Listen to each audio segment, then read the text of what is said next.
ओम नमो भगवते वासुदेवाय।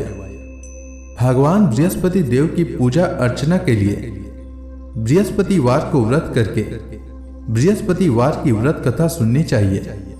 तो आइए सुनते हैं बृहस्पतिवार व्रत कथा।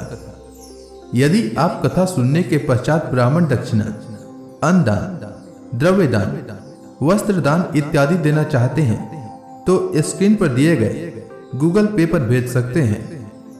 प्राचीन समय की बात है, भारत में एक राजा राज्य करता था। वह बड़ा प्रतापी तथा दानी था। वह नित्य प्रति मंदिर में भगवत दर्शन करने जाता था।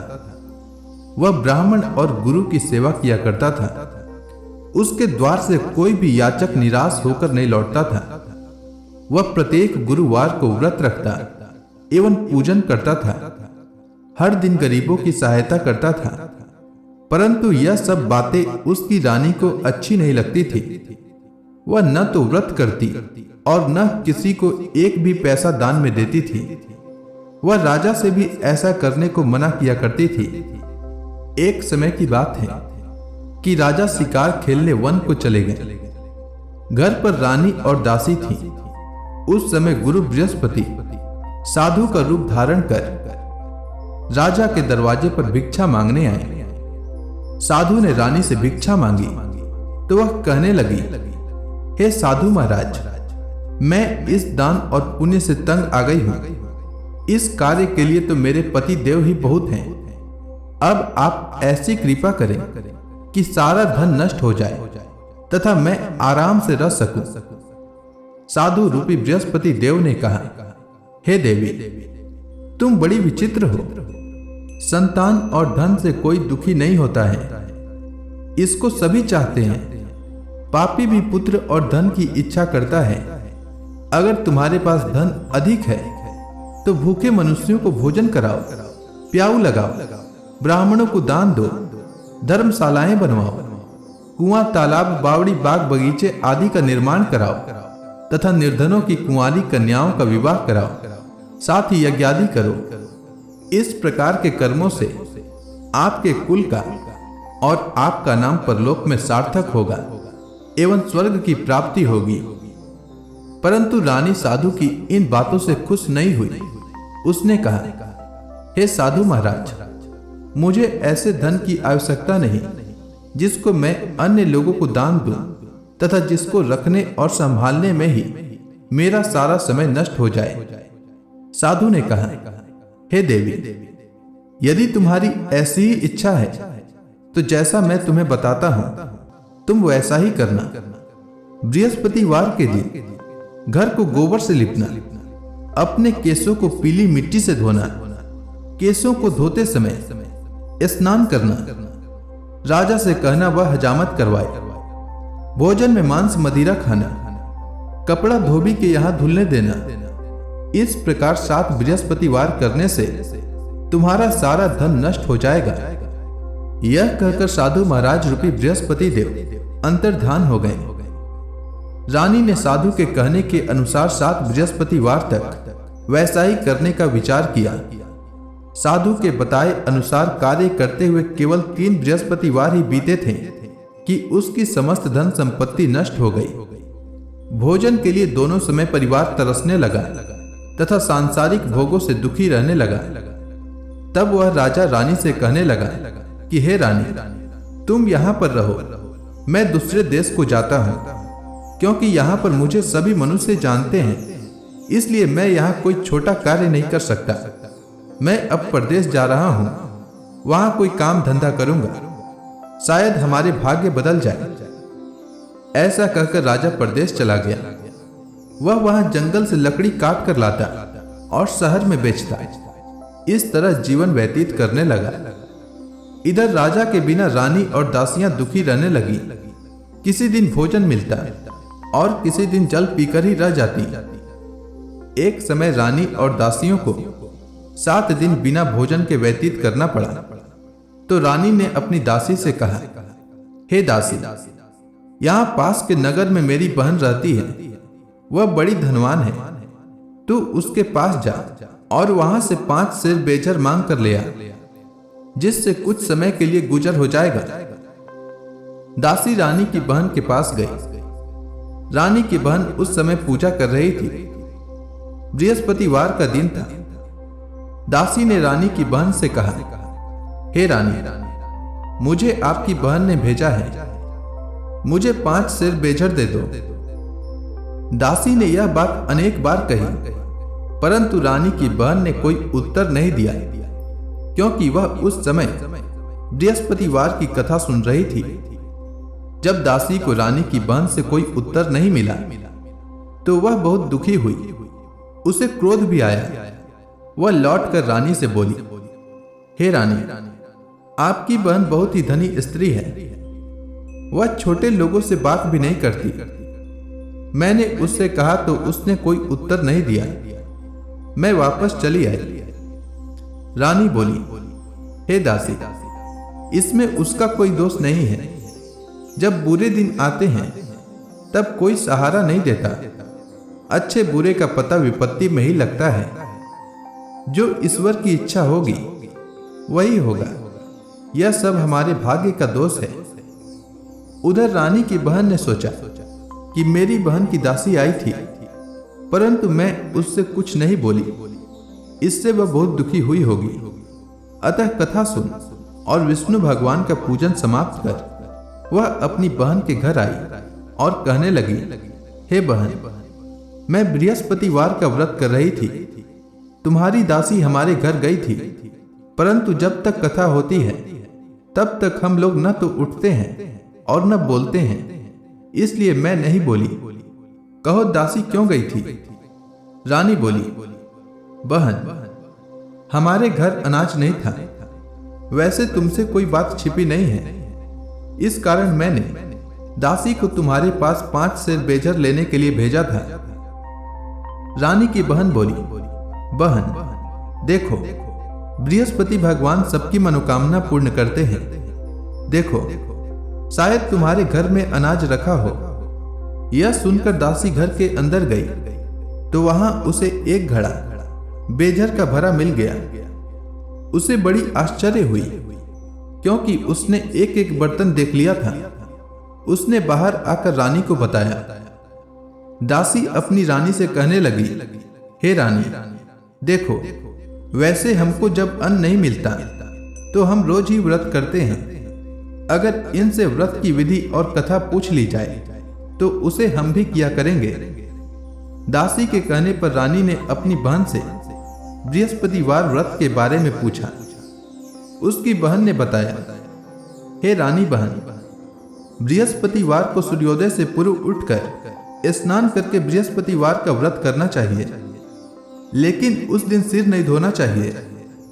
बृहस्पतिवार के व्रत में चने की दाल और मुनक्का से विष्णु भगवान का केले के वृक्ष की जड़ में पूजन करें तथा दीपक जलावें। उस दिन एक ही समय भोजन करें। भोजन पीले खाद्य पदार्थ का करें तथा कथा सुने। इस प्रकार करने से गुरु भगवान प्रसन्न होते हैं, अन्न पुत्र धन देते हैं, मनोकामना पूर्ण करते हैं। व्रत और पूजन की विधि बताकर रानी की बहन अपने घर लौट गई। रानी और दासी दोनों ने निश्चय किया कि बृहस्पति देव भगवान का पूजन अवश्य करेंगे। 7 दिन बाद जब बृहस्पतिवार आया तो उन्होंने व्रत रखा। घुड़साल में जाकर चना और गुड़ बीन लाई तथा उसकी दाल से केले की जड़ तथा विष्णु भगवान का पूजन किया। अब अन्न पीला कहां से लाएं? दोनों बड़ी दुखी हुई, परंतु उन्होंने व्रत किया था, इस कारण बृहस्पति देव भगवान प्रसन्न थे। एक साधारण व्यक्ति के रूप में वे 2 थालों में सुंदर पीला भोजन लेकर आए और दासी को देकर बोले, हे दासी, यह भोजन तुम्हारे और रानी के लिए है, तुम दोनों करना। दासी भोजन पाकर बड़ी प्रसन्न हुई और रानी से बोली, रानी जी, भोजन कर लो। रानी को भोजन आने के बारे में कुछ पता नहीं था, इसलिए वह दासी से बोली, जा तू ही भोजन कर, क्योंकि तू हमारी व्यर्थ में हंसी उड़ाती है। दासी बोली, एक व्यक्ति भोजन दे गया है। रानी कहने लगी, वह भोजन तेरे लिए दे गया है, तू ही भोजन कर। दासी ने कहा, वह व्यक्ति हम दोनों के लिए, 2 थालों में भोजन दे गया है, इसलिए मैं और आप दोनों ही साथ साथ भोजन करेंगे। दोनों ने गुरु भगवान को नमस्कार कर भोजन प्रारंभ किया। उसके बाद से वे प्रत्येक बृहस्पतिवार को गुरु भगवान का व्रत और पूजन करने लगी। बृहस्पति भगवान की कृपा से उनके पास धन हो गया, परंतु रानी फिर से पहले की तरह आलस्य करने लगी। तब दासी ने कहा, देखो रानी, तुम पहले भी इस प्रकार आलस्य करती थी। तुम्हें धन के रखने में कष्ट होता था, इस कारण सभी धन नष्ट हो गया था। अब गुरु भगवान की कृपा से धन मिला है, तो फिर तुम्हें आलस्य होता है। बड़ी मुसीबतों से हमने यह धन पाया है, इसलिए हमें दान पुण्य करना चाहिए। तुम भूखे मनुष्यों को भोजन कराओ, प्याऊ लगवाओ और ब्राह्मणों को दान दो। कुआं, तालाब, बावड़ी आदि का निर्माण करवाओ। मंदिर, पाठशाला बनवाकर दान दो। कुंवारी कन्याओं का विवाह करवाओ। धन को शुभ कार्यों में खर्च करो, जिससे तुम्हारे कुल का यश बढ़े तथा स्वर्ग प्राप्त हो और पितृ प्रसन्न हो। दासी की बात मानकर रानी ने इसी प्रकार के कर्म करने प्रारंभ किए, जिससे उसका काफी यश फैलने लगा। एक दिन रानी और दासी आपस में विचार करने लगी कि न जाने राजा किस दशा में होंगे। उनकी कोई खोज खबर नहीं है। गुरु भगवान से उन्होंने प्रार्थना की और भगवान ने रात्रि में राजा को स्वप्न में कहा, हे राजा, उठ, तेरी रानी तुझको याद करती है। अब अपने देश को लौट जा। राजा प्रातः काल उठकर जंगल से लकड़ियां काट कर लाने के लिए जंगल की ओर चल पड़ा। जंगल से गुजरते समय वह सोचने लगा, रानी की गलती से उसे कितने दुख भोगने पड़े। राजपाट छोड़कर उसे जंगल में आकर रहना पड़ा। जंगल से लकड़ियां काट कर उन्हें बेचकर गुजारा करना पड़ा। उसी समय उस जंगल में बृहस्पति देव एक साधु का रूप धारण करके आए और राजा के पास आकर बोले, हे लकड़हारे, तुम इस सुनसान जंगल में किस चिंता में बैठे हो, मुझे बतलाओ। यह सुनकर राजा के नेत्रों में जल भर आया और साधु की वंदना कर बोला, हे प्रभु, आप सब कुछ जानने वाले हैं। इतना कहकर राजा ने साधु को अपनी संपूर्ण कहानी सुना दी। महात्मा दयालु होते हैं। वे राजा से बोले, हे राजा, तुम्हारी पत्नी ने बृहस्पति देव के प्रति अपराध किया था, जिसके कारण तुम्हारी यह दशा हुई है। अब तुम किसी प्रकार की चिंता मत करो, भगवान तुम्हें पहले से अधिक धन देंगे। देखो, तुम्हारी पत्नी ने बृहस्पतिवार का व्रत करना प्रारंभ कर दिया है। अब तुम भी बृहस्पतिवार का व्रत करके चने की दाल व गुड़ जल के लोटे में डालकर केले का पूजन करो। फिर कथा कहो या सुनो, भगवान तुम्हारी सब मनोकामनाओं को पूर्ण करेंगे। साधु को प्रसन्न देखकर राजा बोला, हे प्रभु, मुझे लकड़ी बेचकर इतना पैसा भी नहीं बचता जिससे भोजन करने के उपरांत कुछ बचा सकूं। मैंने रात्रि में अपनी रानी को व्याकुल देखा है। मेरे पास कोई साधन नहीं जिससे समाचार जान सकूं। फिर मैं बृहस्पति देव की क्या कहानी कहूं? साधु ने कहा, हे राजा, तुम किसी बात की चिंता मत करो। बृहस्पतिवार के दिन तुम रोजाना की तरह लकड़ियां लेकर शहर में जाओ। तुम्हें रोज से दोगुना धन प्राप्त होगा, जिससे तुम भली भांति भोजन कर लोगे तथा बृहस्पति देव की पूजा का सामान भी आ जाएगा। बृहस्पति देव की कथा इस प्रकार है, तुम ध्यान पूर्वक सुनो। प्राचीन काल में एक बहुत ही निर्धन ब्राह्मण था। उसकी कोई संतान नहीं थी। वह नित्य पूजा पाठ करता, परंतु उसकी स्त्री बहुत मलिनता के साथ रहती थी। वह न स्नान करती और न किसी देवता का पूजन करती। प्रातः काल उठते ही सर्वप्रथम भोजन करती, बाद में कोई अन्य कार्य करती। ब्राह्मण देवता बहुत दुखी रहते थे। पत्नी को बहुत समझाते, किंतु उसका कोई परिणाम न निकलता। भगवान की कृपा से ब्राह्मण की स्त्री को कन्या उत्पन्न हुई। वह कन्या अपने पिता के घर में बड़ी होने लगी। वह बालिका प्रातः स्नान करके भगवान विष्णु का जप करती।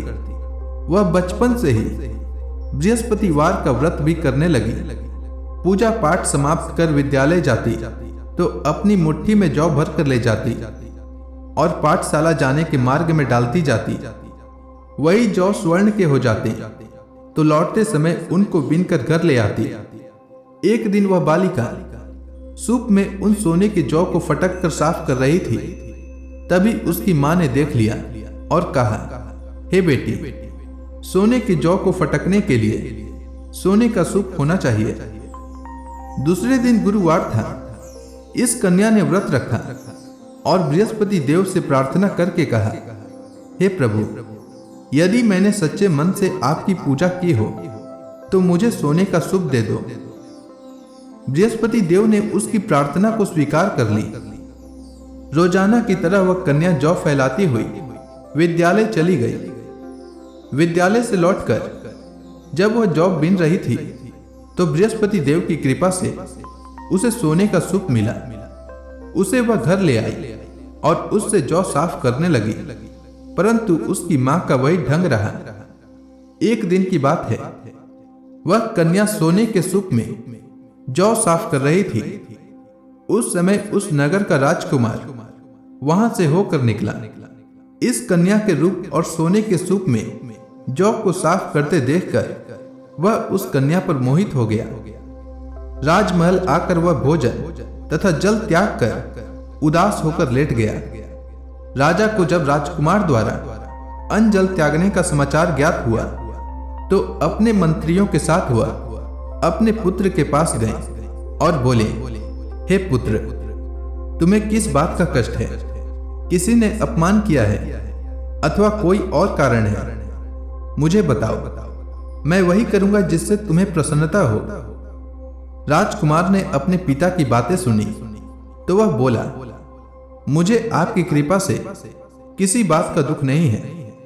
किसी ने मेरा अपमान भी नहीं किया है, परंतु मैं उस लड़की के साथ विवाह करना चाहता हूं जो सोने के सूप में जौ साफ कर रही थी। यह सुनकर राजा आश्चर्य में पड़ गया और बोला, हे पुत्र, इस तरह की कन्या का पता तुम ही लगाओ। मैं उसके साथ तुम्हारा विवाह अवश्य ही करवा दूंगा। राजकुमार ने राजा को उस लड़की के घर का पता बतलाया। मंत्री उस लड़की के घर गया और राजा का आदेश ब्राह्मण को सुनाया।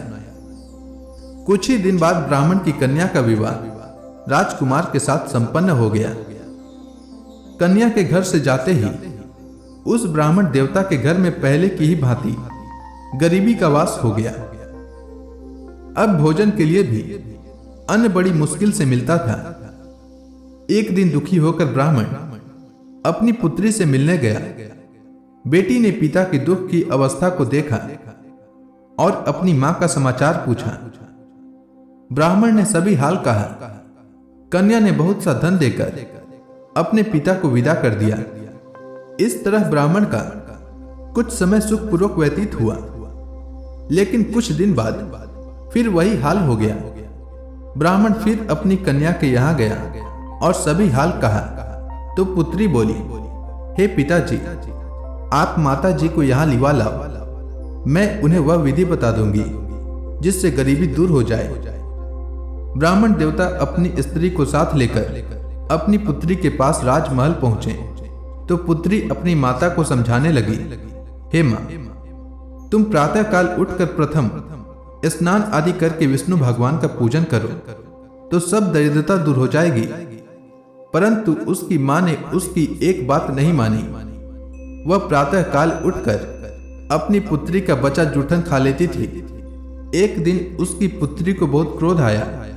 उसने एक रात एक कोठरी से सारा सामान निकाल दिया और अपनी मां को उसमें बंद कर दिया। प्रातः उसमें से उसे निकाला तथा स्नान आदि करा के पूजा पाठ करवाया तो उसकी मां की बुद्धि ठीक हो गई। इसके बाद वह नियम से पूजा पाठ करती और प्रत्येक बृहस्पतिवार को व्रत रखने लगी। इस व्रत के प्रभाव से उसकी मां भी बहुत धनवान हो गई और बृहस्पति देवता के प्रभाव से स्वर्ग को प्राप्त हुई। वह ब्राह्मण भी सुखपूर्वक इस लोक का सुख भोग कर स्वर्ग को प्राप्त हुआ। इस तरह कहानी कहकर साधु देवता वहां से लोप हो गए। धीरे धीरे समय व्यतीत होने पर फिर बृहस्पतिवार का दिन आया। राजा जंगल से लकड़ी काट कर किसी शहर में बेचने गया। उसे उस दिन और दिनों से अधिक धन मिला। राजा ने चना, गुड़ आदि लाकर बृहस्पतिवार का व्रत किया। उस दिन से उसके सभी कलेश दूर हो गए। परंतु जब अगला गुरुवार का दिन आया तो वह बृहस्पतिवार का व्रत करना भूल गया। इस कारण बृहस्पति भगवान नाराज हो गए। उस दिन उस नगर के राजा ने विशाल यज्ञ का आयोजन किया तथा अपने समस्त राज्य में घोषणा करवा दी कि कोई भी मनुष्य अपने घर में भोजन न बनाए तथा आग भी न जलाए। समस्त लोग मेरे यहाँ भोजन करने आवे। इस आज्ञा को जो न मानेगा उसको फांसी की सजा दी जाएगी। राजा की आज्ञानुसार राज्य के सभी वासी राजा के भोज में सम्मिलित हुए, लेकिन लकड़हारा कुछ देर से पहुंचा, इसलिए राजा उसको अपने साथ महल में ले गए। जब राजा लकड़हारे को भोजन करा रहे थे तो रानी की दृष्टि उस खूंटी पर पड़ी जिस पर उसका हार लटका हुआ था। उसे हार खूंटी पर लटका दिखाई नहीं दिया। रानी को निश्चय हो गया कि मेरा हार इसी लकड़हारे ने चुरा लिया है। उसी समय सैनिक बुलवाकर उसको जेल में डलवा दिया। जब लकड़हारा जेल खाने में गया तो बहुत दुखी होकर विचार करने लगा कि न जाने कौन से पूर्व जन्म के कर्म से मुझे यह दुख प्राप्त हुआ है, और उसी साधु को याद करने लगा जो जंगल में मिला था।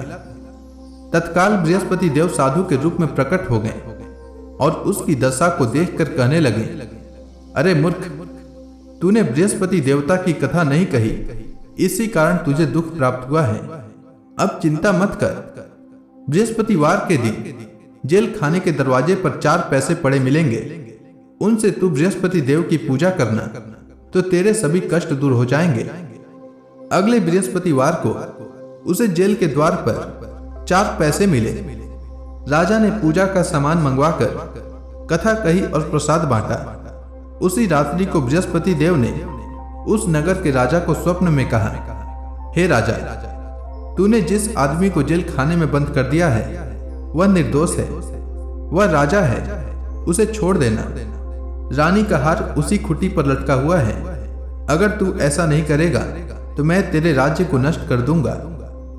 राजा प्रातः काल उठा और खूंटी पर हार टंगा देखकर लकड़हारे को बुलाकर क्षमा मांगी और राजा के योग्य सुंदर वस्त्र आभूषण भेंट कर उसे विदा किया। गुरुदेव की आज्ञानुसार राजा अपने नगर को चल दिया। राजा जब नगर के निकट पहुंचा तो उसे बड़ा आश्चर्य हुआ। नगर में पहले से अधिक बाग, तालाब और कुएं तथा बहुत सी धर्मशालाएं, मंदिर आदि बने हुए थे। राजा ने पूछा कि यह किसका बाग और धर्मशाला है।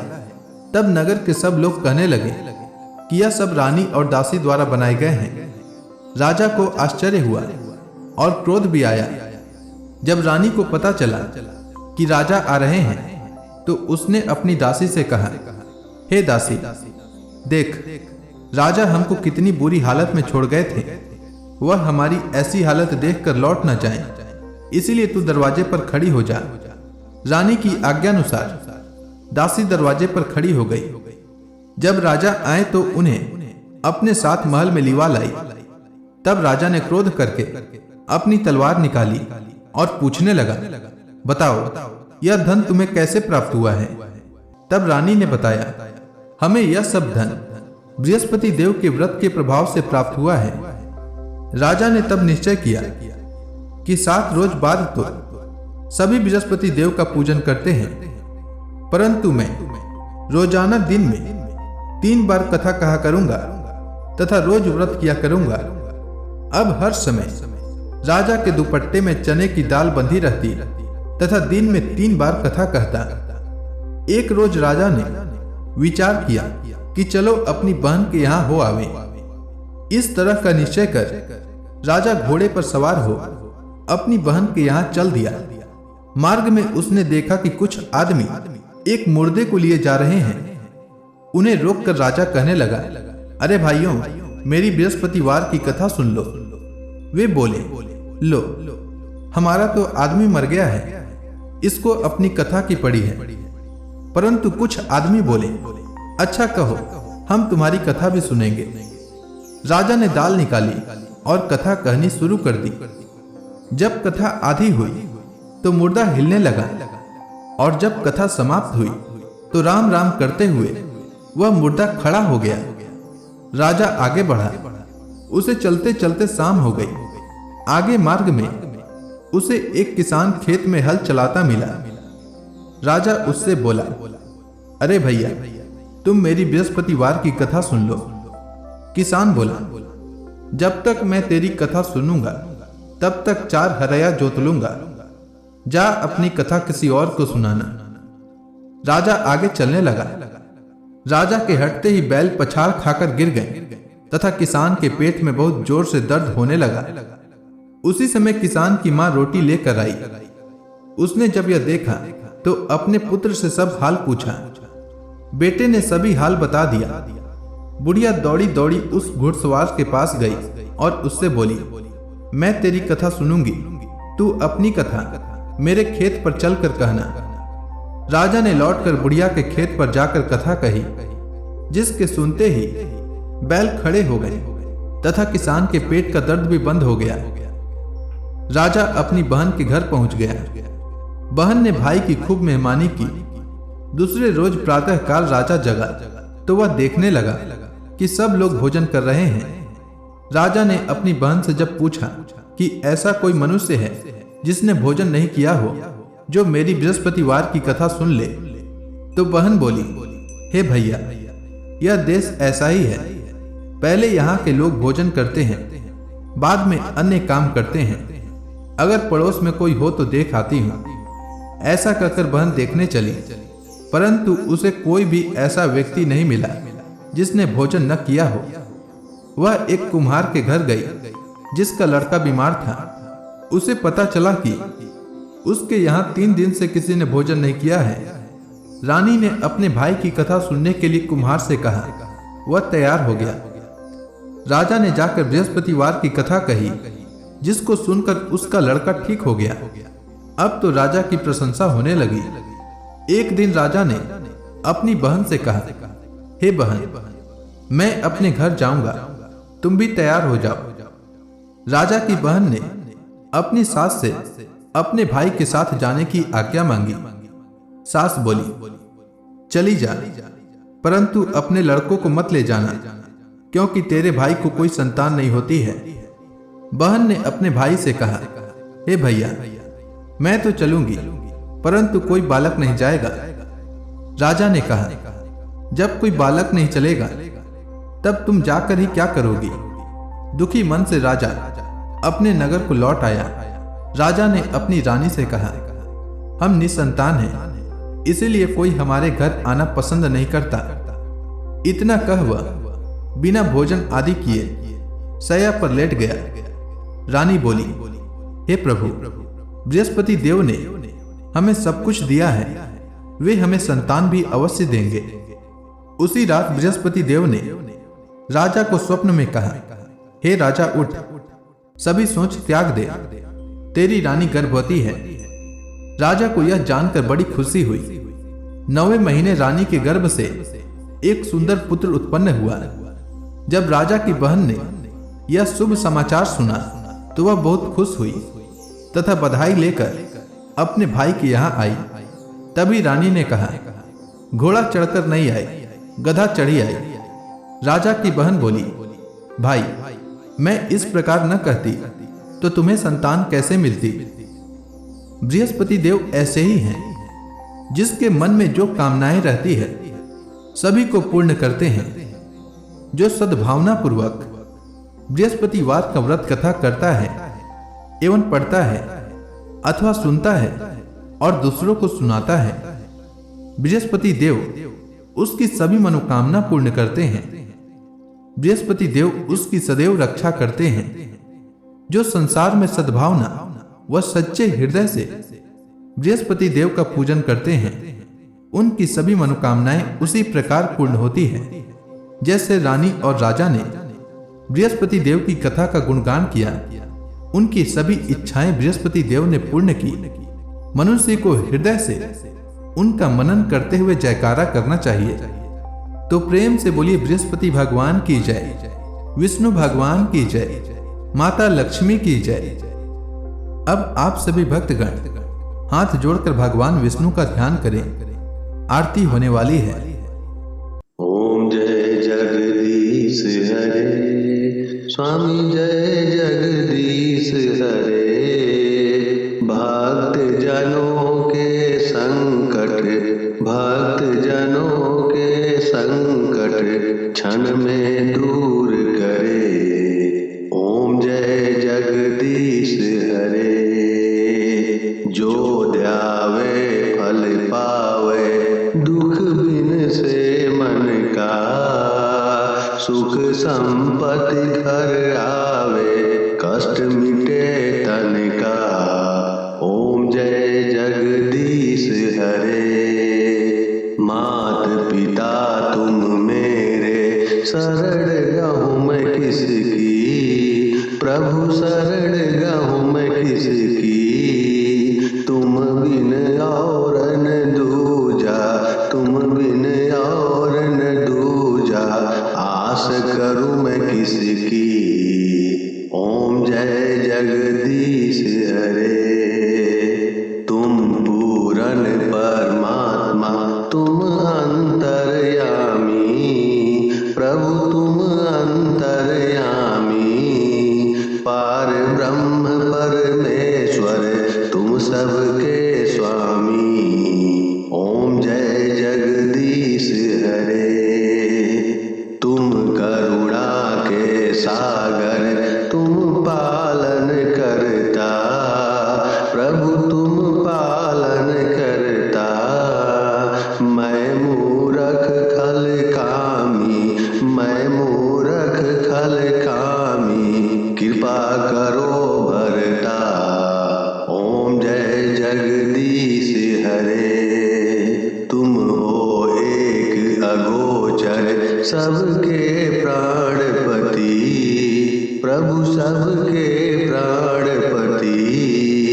किस विधि मिलूं दया मैं, किस विधि मिलूं दया मैं। तुमको मैं कुमति। ओम जय जगदीश हरे। दीन बंधु दुख हरता, तुम रक्षक मेरे। प्रभु तुम रक्षक मेरे। अपने हाथ उठाओ, अपने हाथ उठाओ। द्वार पड़ा तेरे। ओम जय जगदीश हरे। विषय विकार मिटाओ, पाप हरो देवा।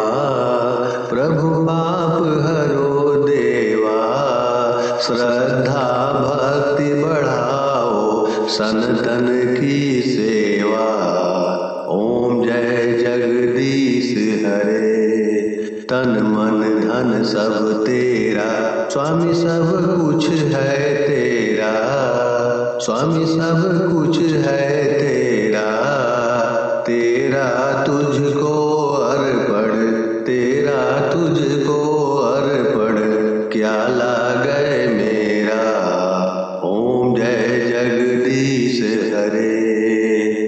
प्रेम से बोलिए विष्णु भगवान की जय।